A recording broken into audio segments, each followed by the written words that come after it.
How's it going, my young fashion entrepreneurs? I hope you are weathering this shelter in place very well and sheltering in place. I hope everybody's doing well. This video is to go through your new syllabus and to just give you a little bit more detail specifically about why some of those changes were made to maybe help you wrap your mind around it. I am happy to answer any questions. You could add your questions in the comments below. I can do that now. Or I'm going to also create a discussion board on Blackboard specifically for questions related to the syllabus, because it's quite likely that there are going to be some things that are unclear. As we move forward, this isn't going to be perfect, but we're all just going to do the best we can. Right? So please do feel free to post your questions. I will make the discussion board on Blackboard anonymous so that just like those little sticky notes you leave me in class or like those mentee quizzes that we do that are anonymous, you can choose to post your comments without, identifying yourself. So let me just minimize my webcam. Here we go. I am learning some new technology right now too. So here is your new shiny syllabus. I'm going to go through the changes first before I go through the schedule with you so that you've got a little bit of an overview. So first off, there's a little bit of a new procedure for signing up for office hours. So you can click on this link in the syllabus. It'll take you to a website called Calendly, which allows you to sign up and it automatically adds things into my calendar. So please do use that to sign up. You can also request or suggest meetings using Microsoft Teams. You might have noticed that today I added you to a team just specially for our class. If you see a little green bubble above me, I'm there and I might be able to answer your question right away. You can always ask, and if I'm not available, I just won't probably see it. So I also wanted to let you know that I've adjusted quite a few deadlines. Any of the big ones went backwards. I didn't move anything up as far as bigger deadlines go. I don't think that that's fair to you. And so I think you'll find that you can continue progressing through your major projects in a similar manner as you have before. We're actually quite lucky in this class. We haven't had to make any big major adjustments. So you're going to submit, as always, all of your assignments in PDF format to Blackboard unless I've specified otherwise. So the case study in particular, which is coming up, and I will put that brief online with an explanatory video to go with it shortly, the case study is going to be graded anonymously. So make sure you don't input your name in that. I'm also going to start making a folder for each remaining chapter that we have to cover. We really actually only have a couple more chapters of content to get through, and then there's a lot of group work still and discussions and papers and that kind of thing. So we'll proceed with those as we can. Each folder will have a screencasted lecture, so you probably won't see my face in those just because it makes them really big files, but they're also going to have handouts and activities for you to complete. So once you finish each of those lectures, and they'll be in little bite-sized formats, so shorter little videos, so there'll be a few different videos to go with each chapter most likely, you will complete and submit any handouts or activities for anything that I have left for you there. That's going to count towards your participation grade in this class. So if I don't continue to receive those handouts and activities, that will negatively affect your participation grade. Obviously, I can't grade how participatory you are in class anymore. So this is the way that we're going to proceed by doing that. So please make sure you submit those. You'll see links on our Blackboard coming soon. Sadly, obviously, the field trip has been canceled. It was supposed to go yesterday, so I'm sure you were aware, or many of you were supposed to go yesterday. So I had to swap out the field trip reflection assignment. So this has now been replaced with the Women's Wear Daily Coronavirus COVID-19 reflection and screencast. So I will post a link very shortly for that with more detailed directions about how to do that. And I'll probably make a little video for you to explain that as well. Any remaining State of Fashion presentations are now due on the last day of our regularly scheduled class, and you're going to make those using Screencast-O-Matic, which you might see the little logo on my video. It's really easy software, and you'll have practice. Once you do your reflection assignment, the COVID-19 Women's Wear Daily reflection assignment, you will get some experience with that. So we're going to have a nice low stakes assignment first to get comfortable with that technology. It allows you to screencast your slides, and just like I'm sharing my screen right now and I have a little web video in the bottom, please do include both of those pieces, and I'll give you a little bit. I think you'll feel more comfortable with that once you finish your reflective assignment, but I'm more than happy to answer any questions. And if for some reason you don't have access to a computer that can run Screencast-O-Matic, let me know. There's a lot of ways that you can record the screen on your cell phone as well, and we can work around what you have, but give Screencast-O-Matic a try first. I've been tinkering with literally probably 10 of these types of screencast softwares this week, and this one, I quite like it. I think you'll find that it's quite easy to use. Those rough drafts of your slides, they're still going to be due, but now you will send them to your trusty TAs. So Christina and Olivia, you remember them from in class.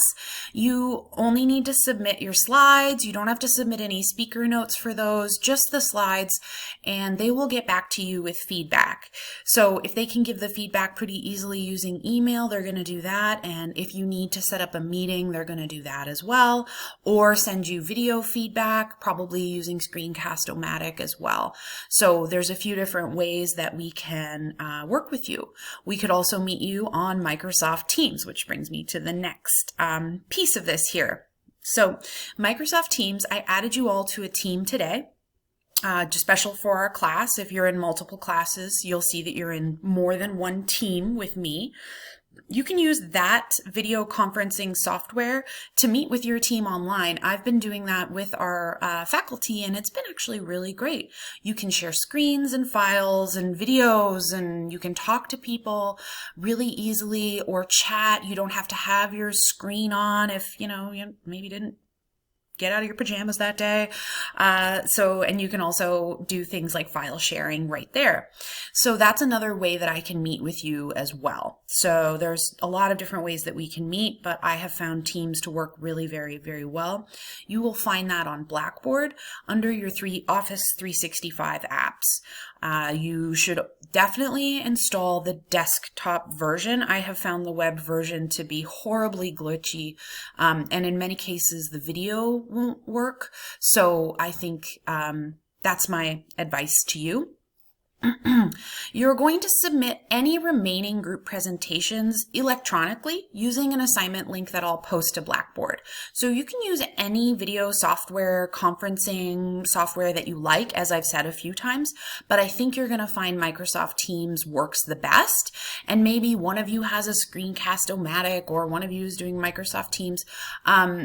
You can share your screen very easily using Microsoft Teams, and so that would be a pretty easy way to do it, and then just use Screencast-O-Matic to record it.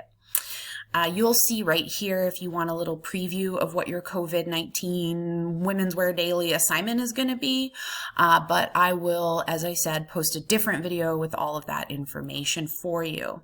So let's take a look over some of these new deadlines, shall we? You're going to find, I've got little deadlines all over the place. You're also going to notice that these are relatively small, little bite-sized deadlines. So I don't want to give you one big project to finish because that can be really overwhelming, especially without me there to guide you through it. So we're going to have little bite-sized assignments, and I was actually able to change very little about our syllabus. So I think we'll be able to switch to online very easily. So as you know, you still have a mini quiz. All of your mini quizzes still happening. They just got new dates. So Chapter 7 will happen on Monday. We're going to hit the ground running with this Screencast-O-Matic assignment. So you will see that posted, and that's due on Friday the 27th. Again, it's fairly easy. You're making a 3 to 5 minute video. I'll give you more details about that. Then you're going to have another mini quiz. same assignment, same everything. Then you're going to submit those rough drafts. Now, remember, those were due last week. So I know you've been working on them, and I don't want you to lose all of that excellent hard work you've already been doing. So please send those to your TAs. All deadlines, you'll notice, are at 2 p.m. on each day, which was the former start time of our class. But we are not meeting as a class anymore. But to just keep things clear for you, I kept all your deadlines at 2 p.m. And then on the 3rd, that's when you'll submit your completed handouts and activities for chapter 7 and 8. So you pretty much have 2 weeks to do that, and I'll post my lectures as they're ready. And then this has always been on your syllabus, and it has always been on this date. There are 2 excellent documentaries that you will watch online about as we start to move into the sustainability section of this class. So you will watch both, not one, both, and you will respond to a mini quiz about those, and we'll have lectures and all the normal things associated with that. Then on the 8th, that's when your team assignment number 2 is due. So you'll notice that you have quite a lot of more time to finish that up. And please remember to also submit your peer evaluation forms. I will post that all online so you know exactly where to do that. On April 13th, that's when you're going to read chapter 4 from your textbook and do a mini quiz. Then you will have rough drafts of your slides for assignment 3, group assignment 3, which I will post shortly after you do finish group assignment 2. Then, as you know, project logs, I'm still going to be keeping them. I want to know how you're progressing through your projects. Oh no, I just touched my face. Don't do that. Don't touch your face. So then you're going to submit also your completed handouts for chapter 4 by 2 p.m. that day. Then your case study is due. I will send more details about that. You'll read a short reading and respond to a couple questions. That'll be due online, and that's the one that is graded anonymously. So please don't put your name on your PDF when you submit it. Then your team assignment number 3 is due. Number 3 is much easier than number 2. Remember, I told you number 2 is like a bit of a brain bender. You're going to be fine. Then you got a peer evaluation form due at the same time. All of your remaining State of Fashion presentation screencasts will be due. So if whatever date you had signed up for is no longer your date, you can submit any time between now and this date. And then finally, during our exam period, you don't have an exam, as you know. You will just do your final pitch for your assignment, which is really, we bring all of the group stuff that you've done together, and we will give one last final pitch. Remember, I'm your CEO, and you are trying to convince me that it is worth spending millions and millions and millions of dollars to enter this new country. Obviously, we cannot keep up with this COVID-19 situation. So for our simulated project, let's just pretend that everything is normal and we're all trading the same. I think I can't make you respond to that. Like, change your group project based on that. It just wouldn't be fair at this point. So I'm going to cap that video here, and thank you so much for watching, and I really look forward to meeting with you online. Please do not hesitate to reach out virtually. I am also in social isolation and would love to chat with you virtually and answer your questions, especially if they are more complicated. And I actually prefer that to email, so please do reach out. Okay, I hope you're having an excellent time and not going too stir crazy. Have a wonderful day, and I will see you all soon again right here.